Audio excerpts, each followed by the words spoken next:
Hello, everyone. Welcome to day 18. Donald Trump, you are fired. I just had to restart the video because some people, possibly some younger people outside, are carousing. I'm glad. I guess celebrating is better than doing absolutely nothing. Like you, I'm sure I know people who just can't face this right now. People I love very much, especially one person I love very, very much. I can tell, just can't face it. It's too much, especially if people are dealing with like trauma and trying to heal, like for all this stuff to just be like just hitting fever pitch.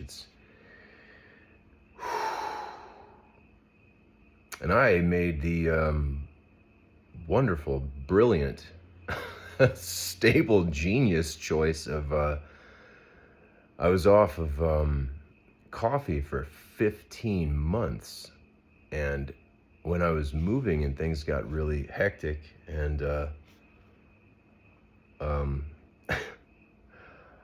almost got attacked by a 70-year-old woman with a bread knife in my old home. Long story. A lot of sick people around. Had to get the police involved. Yeah, I mean, I'm sure you've been through some wild times, but it's like, ah! So I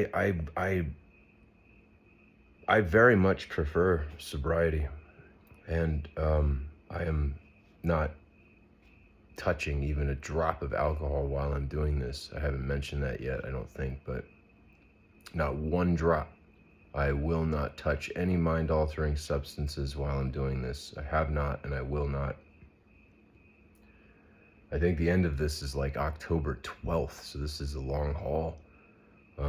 But this is my way of serving my country.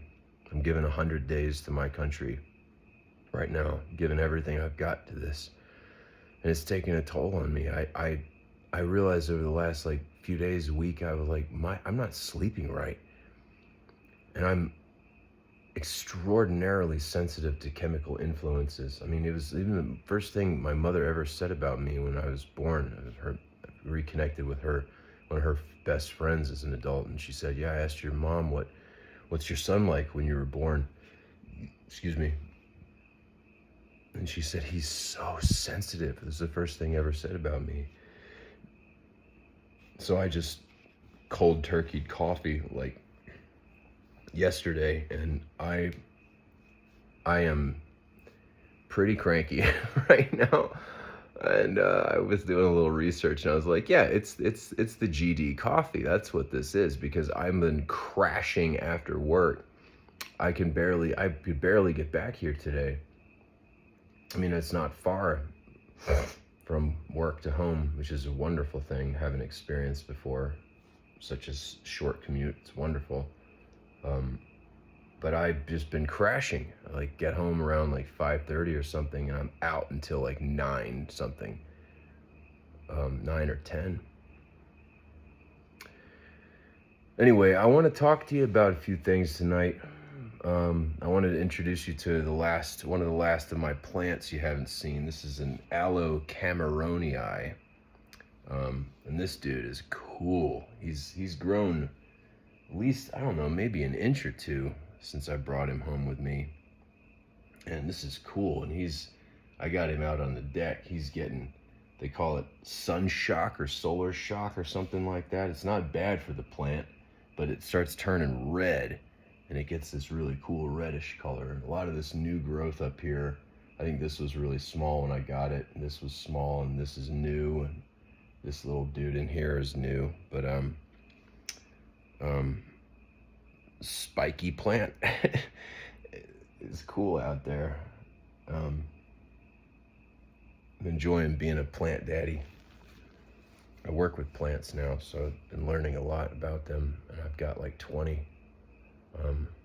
It's nice because I like caring for living things, and I don't have a cat right now. I want to get another cat, but anyway, Anyway, I'm hurting. I'm hurting right now. And if you're hurting too, but guys, like, you got to get involved. This is, I know it's hard. It's scary, you know, but you got to get involved. You got to do something, even if it's just talking about it. I've said it before. It's a social illness. Diagnosing it is, talking about it is diagnosing it.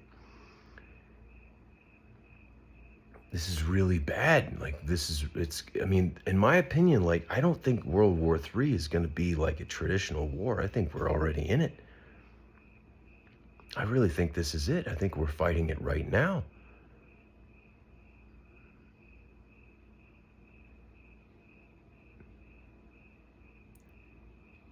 I mean, it's wild to me. Oh, I'm suddenly, I said this, I think maybe the other day, or maybe I had to redo that video, but this is another symptom of caffeine withdrawal, is like brain fog. I had to just check the calendar to make sure this is day 18.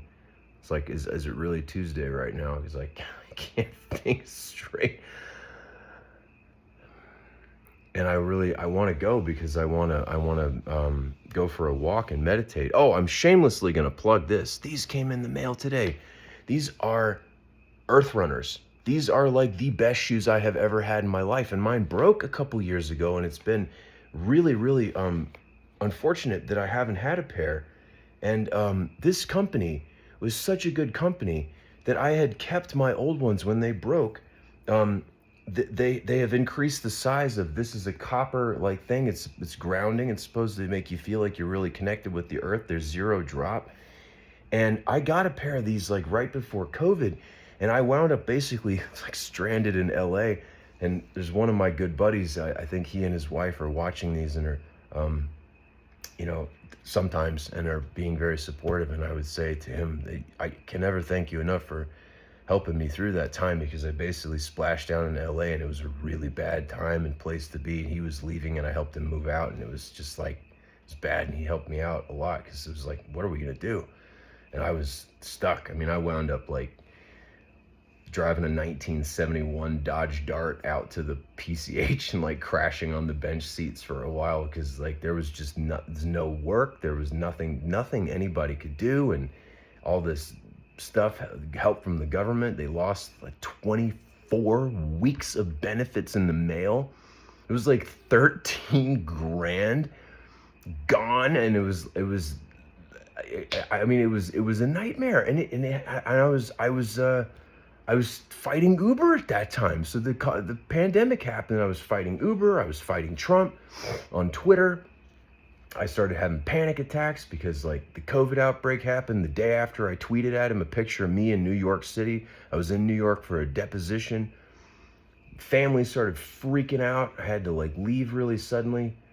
My uncle, who helped me get out of New England, has actually passed away during this battle I'm fighting against the real estate companies right now. This awful, horrible lawsuit that's really messed up my life a lot. But anyway, I got these Earth Runners. I called them, or they had a sale, and I wrote them an email and was like, hey, look, you know, these broke, and I really love them. They were like the best shoes I almost ever had. I walked miles and miles and miles and miles. I was walking like 6 miles a day in these shoes. They're designed for hiking. You can hike in these sandals. They're, you know, but they're like really cool. Like they almost look like sandals somebody would have worn, like, you know, in ancient times or something like that. And this design is called Raramuri, which is the name of a tribe in Africa that's known for going the distance. Like they run 100-mile races and stuff like that, I read. So I was like, this is perfect for me, because I like patterns and triangles. You know, I've got a Triforce over my heart, because I'm a lifelong fan of Zelda. But anyway, I want to put these on and break them in, so I'm going to go hopefully soon here. I tend to just ramble on. I listened to a lot of Led Zeppelin over the weekend. It was great. What I want to talk to you about tonight is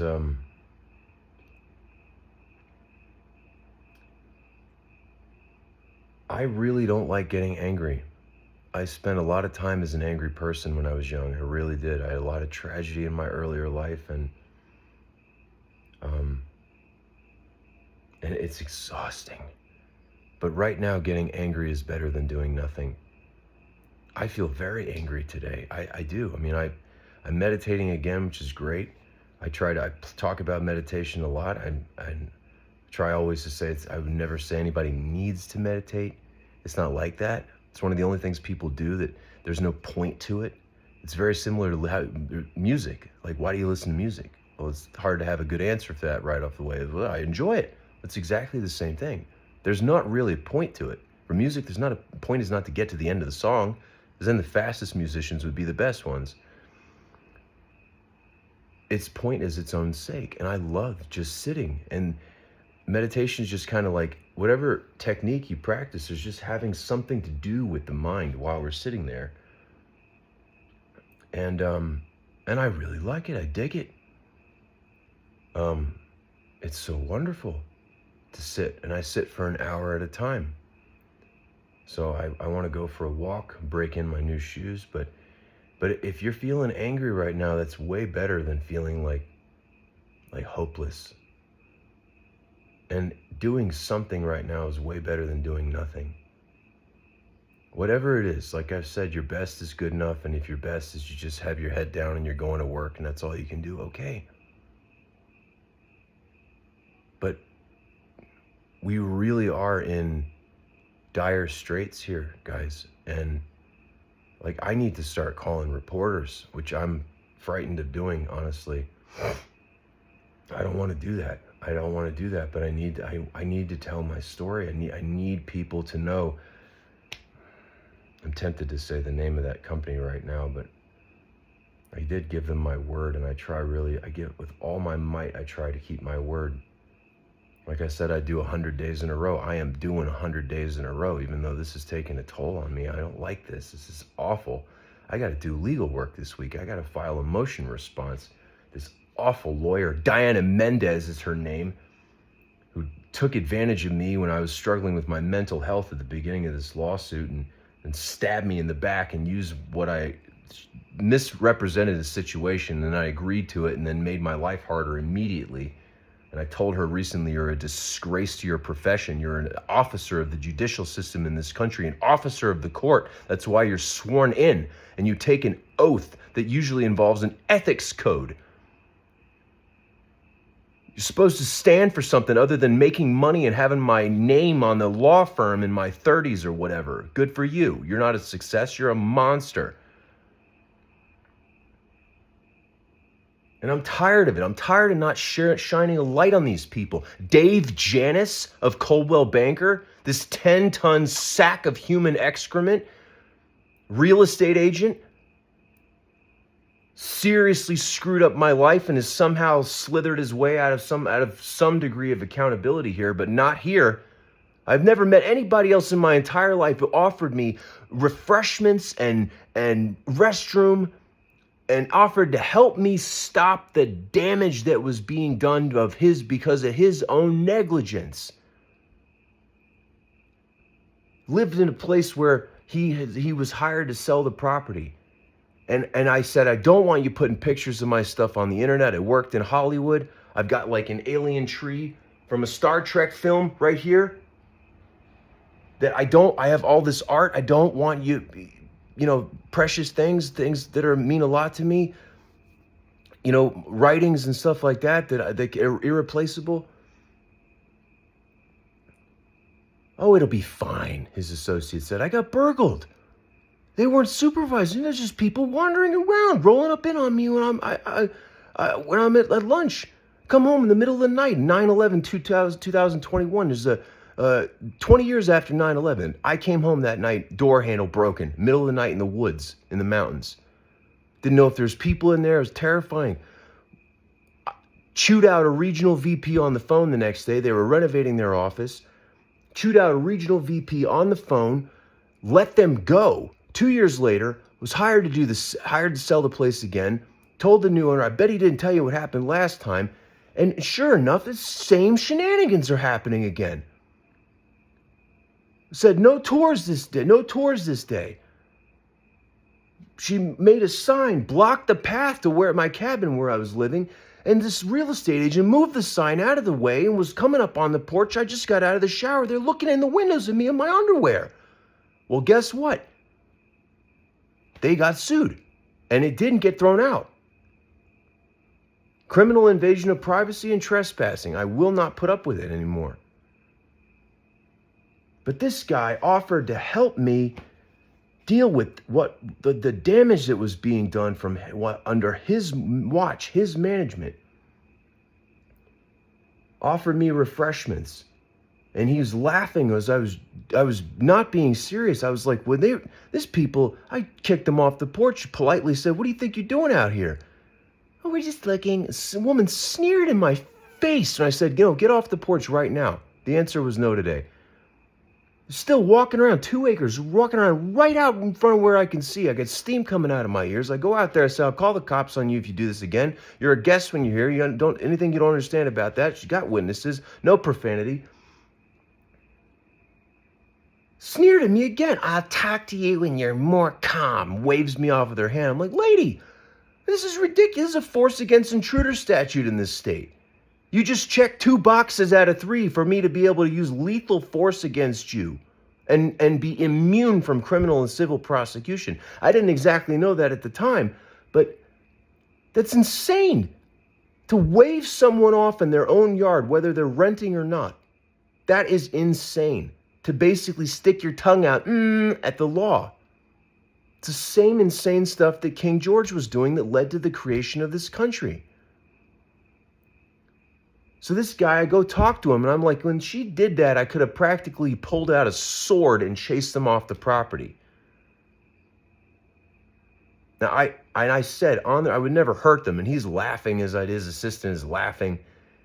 The second I'm out the door, he called her boss and said I made a credible death threat against their employee. Yeah. David Janus. How interesting. Sounds so much like Janus. I think the Roman two-faced god, the Roman god of duplicity. Good job. You've earned your name. I'm tired of not shining a light on these shadows in our society. Screw that guy. Don't sell your home with Coldwell Banker. Don't buy a home with Coldwell Banker. Stay away from them and stay away from Compass that I'm dragging, kicking, and screaming without any training, without any formal anything into a court of law here. And it's amazing. These professional attorneys paid hundreds of dollars an hour cannot defeat me.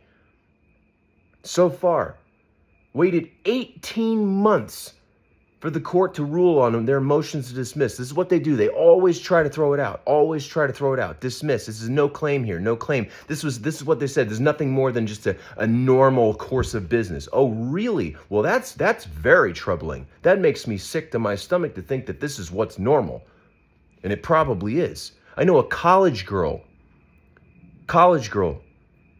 beautiful, tall, blonde-haired girl, told me a similar situation. She's living in a house. She got a code on her room door. She comes home. These buffoons, real estate agents, are just chilling in the living room like they own the place. And her roommate, innocently or boneheadedly gave them the code to her room, and she said, she's like, they went through like my drawers, like I don't know specifically which ones, but it's like, oh, so you come home and they're chilling in your living room and they went through your underwear drawer, college girl? Are you kidding me?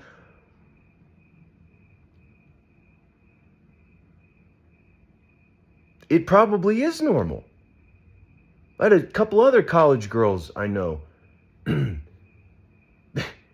Their like apartment building burned down. So I was working this awful job in a hotel, and I got to take that hotel to court. I got another small claims. It was open and shut wrongful termination. I'm like, and they were screwing over young kids while I was there for a little while. This kid trained me. He was turning 21. Managers there were like 22 and 24. Terrible, terrible managers. Kids. And this young man, he just wanted to have lunch or breakfast with his family and his girlfriend. Requested the day off. They denied the day off. No good reason. So he got it covered. They denied the coverage. So he quit on the spot. I was so upset about what happened to him. And he was so sad, I could tell. The last day he was there, he had shifted into like doing janitorial work just to get away from these girls. You know. And my heart goes out to them because they're just fools. One of them's obese. She's obviously very unhappy in her life.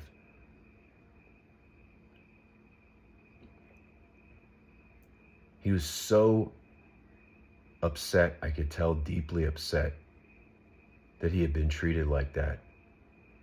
And I wanted to talk about it at a staff meeting. I got threatened in the hallway by the obese manager. I'm not going to talk to you about another associate, and you're going to be asked to leave the meeting if you bring this up. So eventually, things are so bad, I offered to help more. Try to go talk to the GM. There was all this big heating system issue, and they had 50 out of order rooms, so they fired him the day I went to talk to him. He was gone. I was encouraged to email the regional guy, who's basically like a jellyfish.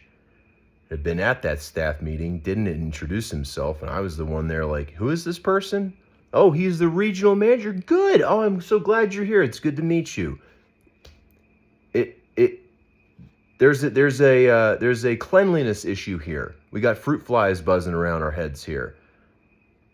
This is what it's like, guys. If this is happening to me in different states, from the East Coast to the West Coast in the American heartland, it is happening to millions of people. I know that I am a poo magnet. I understand that, but this is happening more and more and more and more and more. And so what happened? I emailed the guy, reported some stuff was going on, framed it as constructive feedback. These two girls are consolidating authority. They're taking the job home with them. They're on call. This is obviously working a number on them. They need help. I've got experience. I'd be a good supervisor. You need to promote me. I could help. 3 days later, I was accused of sexual harassment and fired, never told what I did wrong. Talked to their HR person for 2 hours on the phone. She's in Tennessee. Her name is Diana Cato. In Tennessee, she admitted to me, she didn't know I was recording her because I don't have to tell her that. It's a one-party consent state. She admitted to me that she thought it didn't sound very credible, probably let me come back and all this, but did it anyway. Told them about legal experience, just smiled and nodded.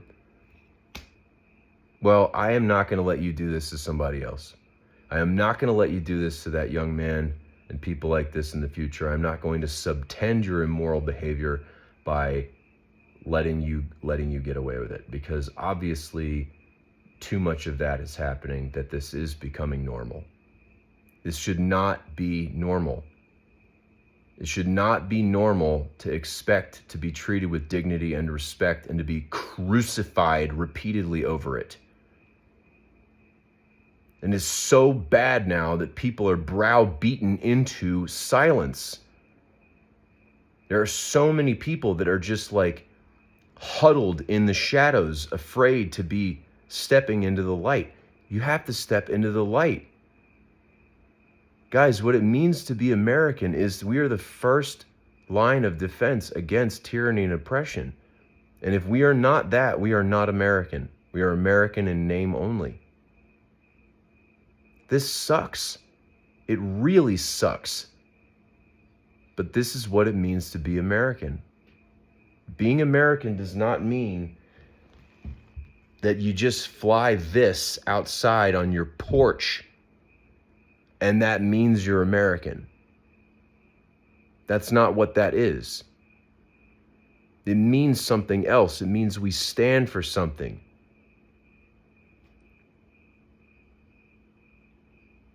We stand for equality and fairness, and merit should be rewarded, not the lack thereof. Not people who will tuck tail and run or like I said, crucify somebody who stands up for someone else. I never wanted this. I never wanted to be a voice for the voiceless. I mean, I guess it's a matter of perspective. You could say if the universe wanted it and it's happening, then technically we, the royal we, did want this, but this mind body apparatus talking right now did not want this. I wanted to be in films. I still do. I wanted to be on stage. I still do. I've performed off Broadway. I've performed. I mean, they gave me Hamlet in London. I went to school there. I performed Hamlet at the Royal Academy of Dramatic Art. I never wanted to do this. It's awful. But I ran from it for 10 years exactly, and I turned around and I was face to face with Uber, and I was like, there's no point in running. It's not really any choice, guys. I mean, it's just the illusion of choice. It's like, how do you choose? You ever feel it? You ever fall in love with somebody? You don't choose that. It just kind of happens. Just kind of like how life just kind of happened. It's always supposed to go this way. I was always supposed to talk like this tonight. And if you're listening, you were always supposed to listen. Remember Star Wars. Remember the original Star Wars. When Luke is learning from Obi-Wan, he says something like, I don't remember the exact words. He says, it guides your actions. And Obi-Wan says, yes, and it obeys your commands. We are equal parts that which is doing and that which is being done. John Lennon understood this. Go listen to his song, Watching the Wheels. I'm just sitting here watching the wheels go round and round. I really love to watch them roll. What is it? No longer riding on the merry-go-round. I didn't hit the key right there. No longer riding on the merry-go-round. I can't remember the key. I just had to let it go. Go listen to that. That's what it is. I think that's the threshold of mysticism in our lives. Is when we get to a point where we are aware of ourselves in the moment-to-moment existence of life, and our moment-to-moment existence as we are both what we are doing and what is happening to us, like waves on the beach. We are sending and receiving simultaneously in real time. And this is why it's really important for people to experiment with plant medicine, with entheogens, because it quiets this down, and it makes it impossible, almost impossible, for a person not to perceive this, the interconnectedness of reality. I just saw something today on social media just tonight that we're 400 million times closer in size to the size of the entire observable universe than we are to the Planck length, which is the tiniest measurable length they've ever discovered. And beyond that, going smaller and smaller, our understanding of time-space, which I prefer to say over space-time, time-space, because I think it's only appropriate to think that time came first. When time began, there was no time before time, so why would you say space before time? I think there was time before space, because it was irrelevant to consider that there was space before there was something, an axis on which to measure it. But anyway, that's my personal idea. Anyway, but everything breaks down past that. This unbelievable, like billionths of a yoctometer. Like, and if you, I mean, that's unbelievable. It's unfathomable.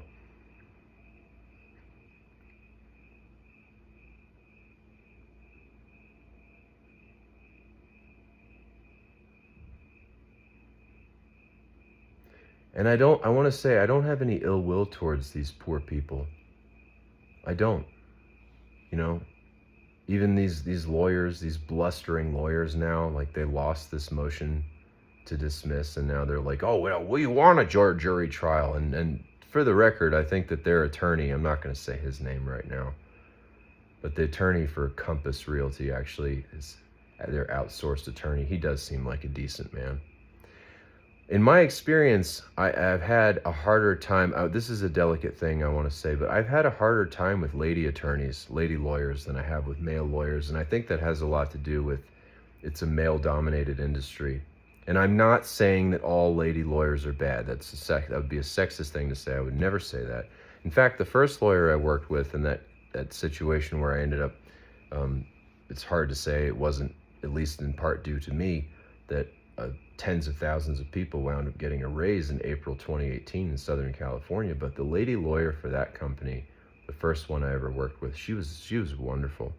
She was a really, really nice person. I won't say her name either. I respect her privacy, but she was great. So it's not all of them. But then the Uber lawyer was one of the worst people I've ever met in my life. Tried to weaponize my mother's death against me. This is what happened. I went to a deposition in New York and I tweeted at Trump, come down here to Fifth Avenue, take a shot at me. And then COVID happened. But in the break, the guy, proxy attorney, I never even met this woman in person, proxy attorney for Uber, came in and literally pulled me aside in a break and was like, all right, how much? I didn't know COVID was about to happen. And Bitcoin was going to tank. Otherwise, I might have taken what I could get and then invested it and made a lot of money, because then I could help people more than I have been able to. But I didn't know. They call it unrealized gains. It's fine. But this woman, yeah, I was honest and open and candid, and I understand anything I say can and will be used against me, but I didn't understand just how low she would go. And when I found out what she was doing, suddenly trying to have me see a quack shrink who was also a lawyer to write the whole thing off on PTSD from decades ago. It was like 25 years after my mother passed away. I wrote this woman a 25-page letter, and I used the phrase expletive deleted a lot, like expletive deleted, you lady, on the record with the arbitrator, and I didn't care. And I got chewed out a little bit, and I knew that was the worst that would happen, but I basically said, you lady, because that was crossing a line. I mean, that was crossing such a line. If that had happened a couple of years ago, my glove would have come off. Like pistols or rapiers at dawn over that. That was so low. Her name is Sophia Bonilla. I'll never forget that. That was so low to do that. That was crossing a line. And what this Diana Mendez did is crossing a line also.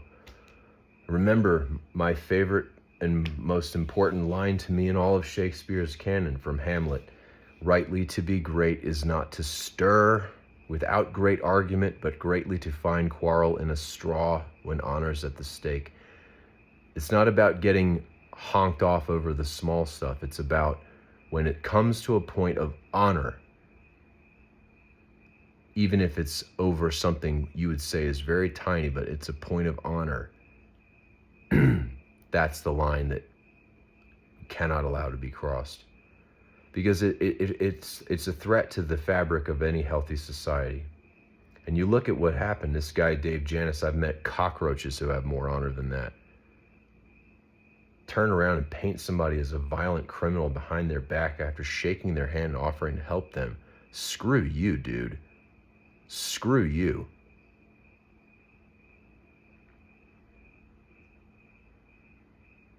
That's so awful to do that to somebody who already let you go one time when you got a felony burglary on your record. You could have been in serious trouble for that. And it's like, this is what it's like now. People, we are surrounded by bullies. If they find out you don't have money, these college girls I know, they don't have very much money. Maybe their families do. In fact, one of them told me that when it came to the whole apartment burning down thing, or no, the other one with the real estate agents said that her roommate house is either upstairs or downstairs, had a lawyer in their family, and the lawyer started making phone calls, and all of a sudden everything got fixed like that, because suddenly they realized, okay, so these people have money, we can't bully them. But that's not America. This is not what our founding fathers wanted. They didn't want it to be only the America that, it's one set of rights for the wealthy and then this totally different, dismal situation for the poor. Now, I know, having a degree in theater, I understand, signed up, for a hard time, most likely. I understand that, and I've sidelined most of my artistic ambitions over this. Because it's just like, what kind of person would I be if I'm out in LA, like,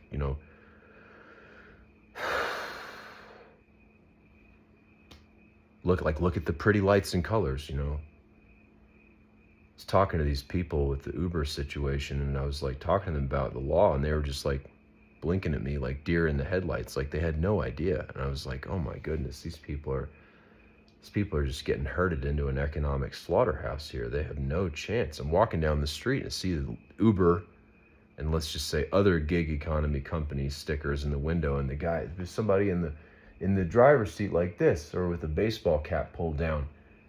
They have nowhere to go.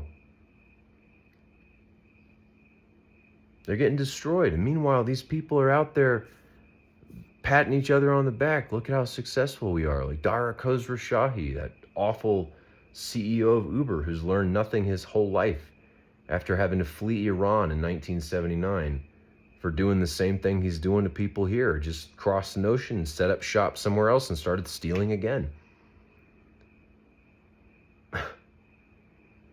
I can't put myself in the mindset of somebody like that, or the mindset of the Trump children. They had to be sat down after the Trump University fiasco and educated on how to do business without trying to steal from people.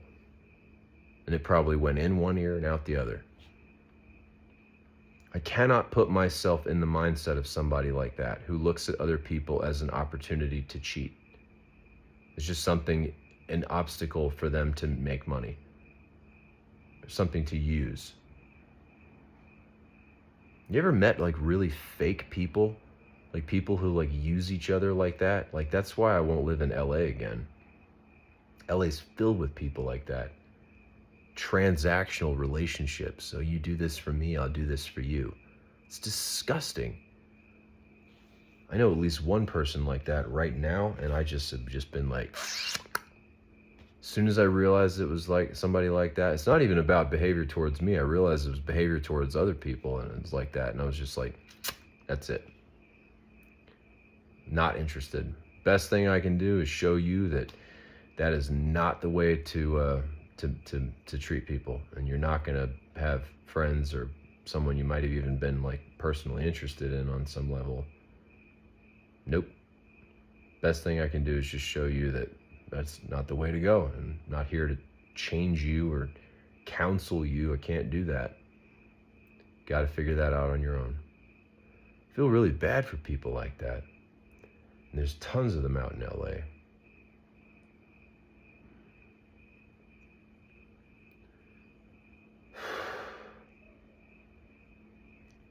I don't like getting angry, guys. I don't like it. I don't like that when I was fighting this right after that situation where this woman Mendez, this attorney, screwed me over, basically 1 foot in the door. And then one of the first things she did was ask me if I'd agree to this or this, and I was like, okay. And then it turned out it was just created a nightmare in my life because I had said I had gone along with something misrepresented. I can't remember exactly what the details were, but I remember being in my friend's apartment in downtown in the capital city in a state on the East Coast, and just I was screaming at the top of my lungs. I mean, I was really struggling. I had lost a lot of weight. I was smoking cigarettes. I was drinking, which I really don't like to do, but I can barely get myself to do this kind of work without And I have to now. I have to face it. I can't have any alcohol or anything right now while I'm doing this. So I have to stand up to it. I have to file this small claims situation against that hotel management company.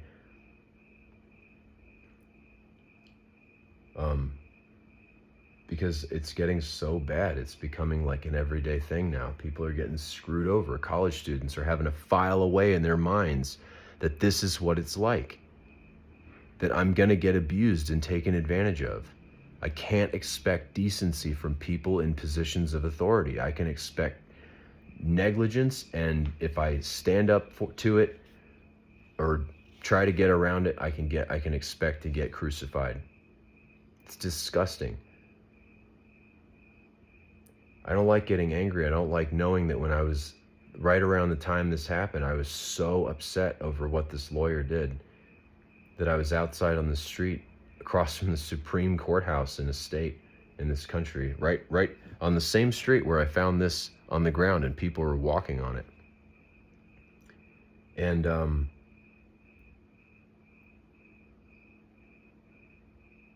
And this homeless man came around the corner, and I could tell. I was like, oh man, please don't ask me for one of these. I don't have any on me. They're upstairs.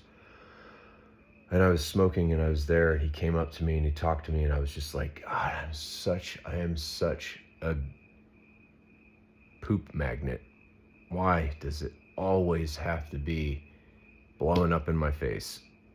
Why does it always have to feel like that? And he said something, and I had my back to him. I was like, I can't right now, because I knew I was not in a good place to be dealing with this kind of person. Got some drug problem or something like that. And I said, I can't talk to you right now. Please excuse me. And he started yelling at me and told me to suck his this and this, and I don't like knowing that there is a side of me that all I had to do to get him to go away was just turn and look at him like this.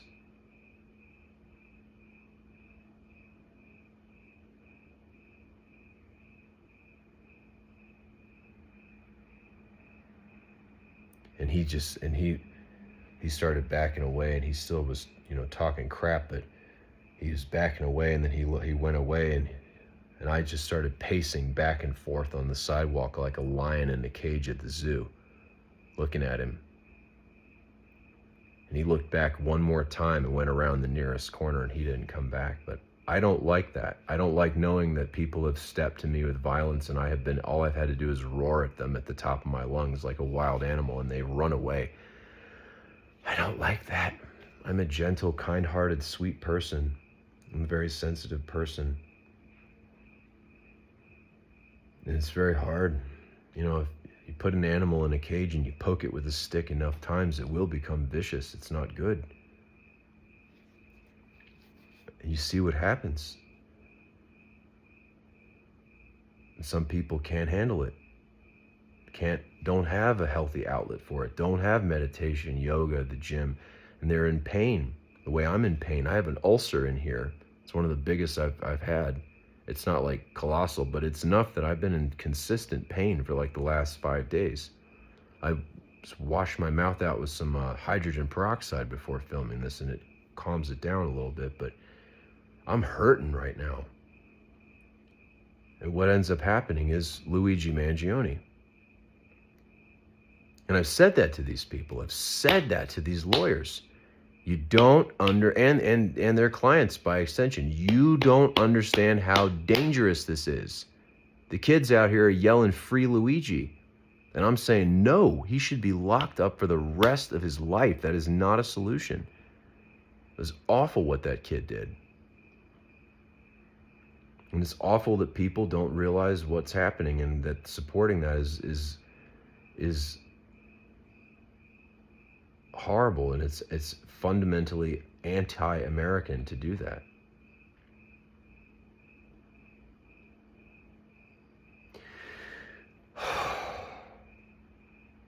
See, I really can do this all day. I can't yell it loud enough, guys. I can't yell it loud enough. I need to tell my story. I need this to get out there more. I want to be able to help more. We need a better class of leader today. And I don't want to do that, but we need people who are uncorruptible at some level. And I am uncorruptible. I cannot be corrupted past a certain, my integrity is not something I will ever compromise. That's why I've committed this part of V for Vendetta to memory. Our integrity is the last inch of us. Our integrity sells for so little, but it is the very last inch of us. But within that inch, we are free. An inch, it is small and it is fragile, and it is the only thing in the world worth having. We must never lose it or give it away. We must never let them take it from us. It's straight from the film. It's a very, very important thing to be thinking about right now.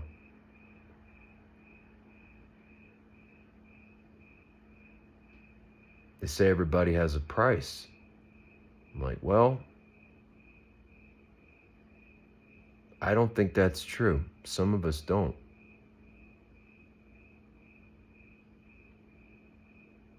But if you know somebody who does, and you're not talking about that to them or shining a light on it in some way, well, then you're kind of betraying your country through your silence. There comes a time when silence is betrayal, quoth Martin Luther King Jr. He's right.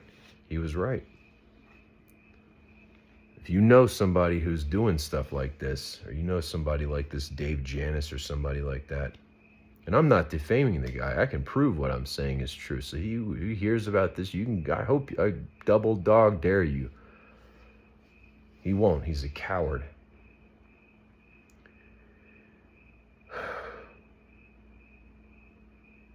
But we should be able to expect more out of our neighbors, our countrymen, than that.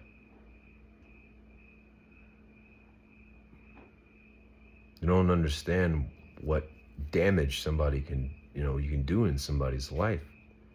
These real estate agents tipped over the first domino in a series of events that turned into like a wrecking ball in my life and really messed things up for me.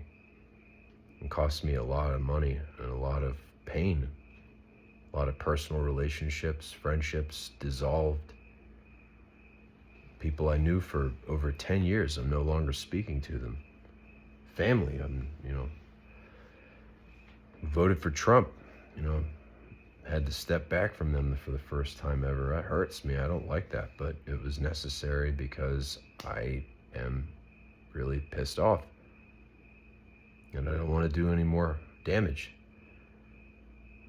And if talking about the truth of things does damage, then that's a red flag. If the list of things we can't discuss increases over time rather than decreases, that's a red flag. That's not a sign of a healthy development in a relationship.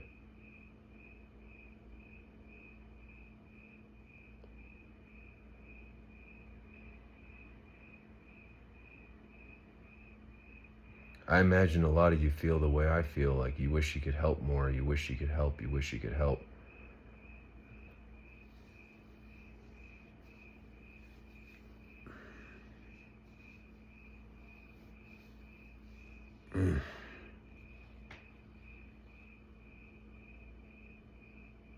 I wish I could help. I'd like to help more.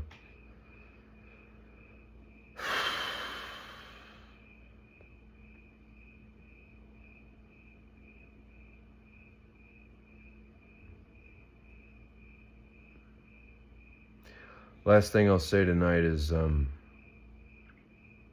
you may not know this, but metamorphosis, caterpillar into a butterfly. This also came up on social media tonight, and it was nice to see it. It had really expensive CG, graphics. Looking at it, and which can't see inside the cocoon that's happening. It looks like the caterpillar goes in, takes a little nap. I've been telling this to people for years since I first heard about it. It looks like it's just going in there having a little rest. What actually happens is the animal basically liquefies.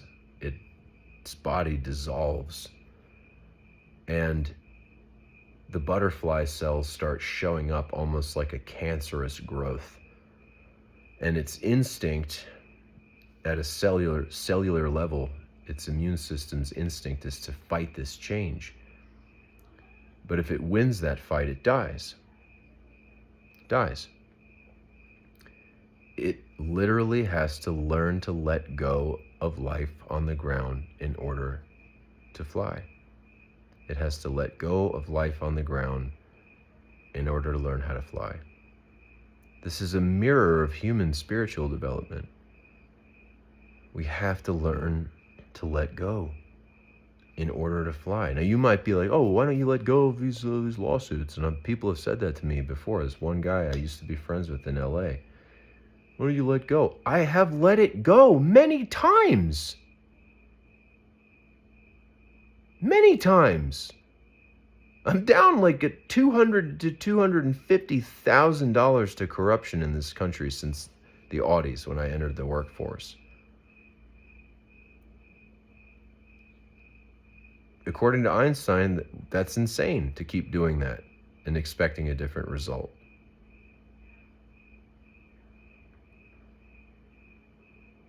And we have to be what we are. What I mean by letting go is I mean from moment to moment. Here. Like when we feel angry, or we feel like we just have to swat that bug. Have to, like. Or when we feel like we've got, I don't even like to say the word hate. Hatred is anathema to me. It's anathema to me. I don't like it at all. It's counter to everything that I stand for and represent. But if we start feeling like we've got hate in our hearts, it's why it's wild. I had a family member, a blood relative, say to me during this whole thing, and I had to step away after this. Told me thinks I have the devil in me and hate in my heart. And I was like, well, I've never said anything that messed up to anybody in this family ever. But, there's no such thing as the devil. Not at least in this universe.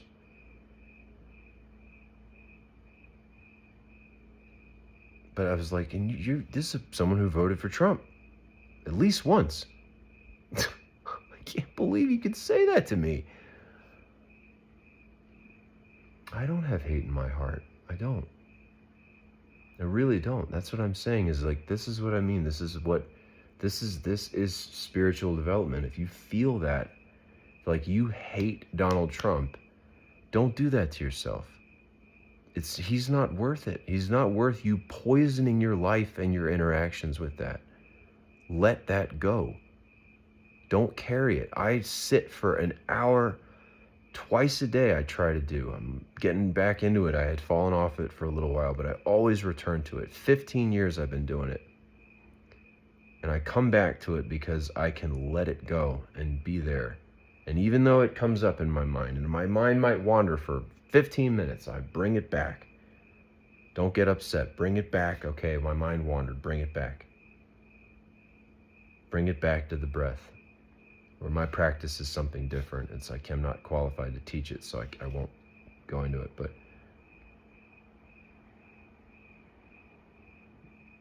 But that is spiritual development. If you can, it doesn't mean you're not going to get angry. It doesn't mean you're not going to stand up when someone's hurting someone or someone was assaulting a woman on the street, like I saw on Solstice, September 21st, 2012. I saw a woman get assaulted on the street in LA, and I wound up getting that kid arrested. I almost lost my voice yelling at that kid, which is really something because I got a lot of vocal training and I've got pipes, and so I almost never lose my voice from yelling.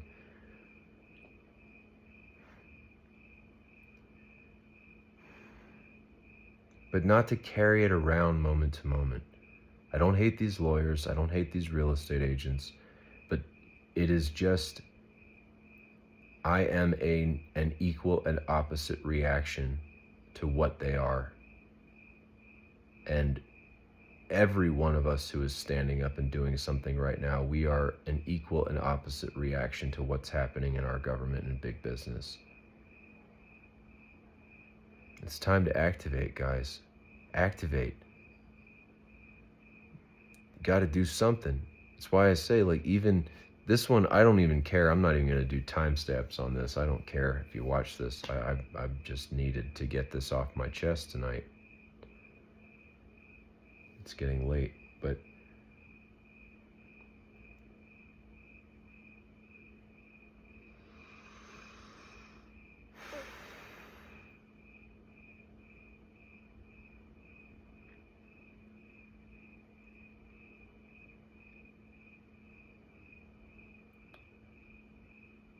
even just telling people about this, about what I'm doing. Hey, I know somebody who's doing something. Check this out. Copying a link, texting it to them. Check this out. Check out this guy's channel. That's helping. I don't think that's happening very much. I mean, that's okay. It's not about the outcomes. It's just about doing it. Maybe more and more people will watch this down the road. Who knows?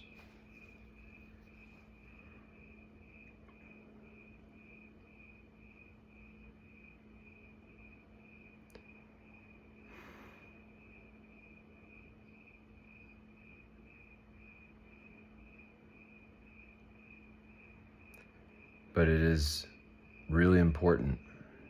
We gotta learn how to fly here. We gotta learn to, like, that's also what I'm saying, is if you're holding on to this fear in your mind, and you're like, oh, I just can't. That's what I'm saying, is like, you can let that go. You can. You are good enough. You are strong enough.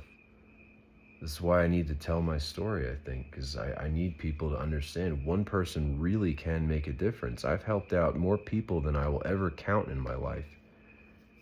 I have family who worked in medicine for decades, and I estimate, maybe saw about 1,000 patients a year. So in a course of a career, 30 years, saw maybe around 30,000 people, helped around 30,000 people. You could say perhaps more by extension, their families and stuff like that. Okay, but directly helped like 30,000 people or 35,000 people. I did that in a matter of weeks. Not saying better or worse, just different tool for different purpose. Different instrument of peace.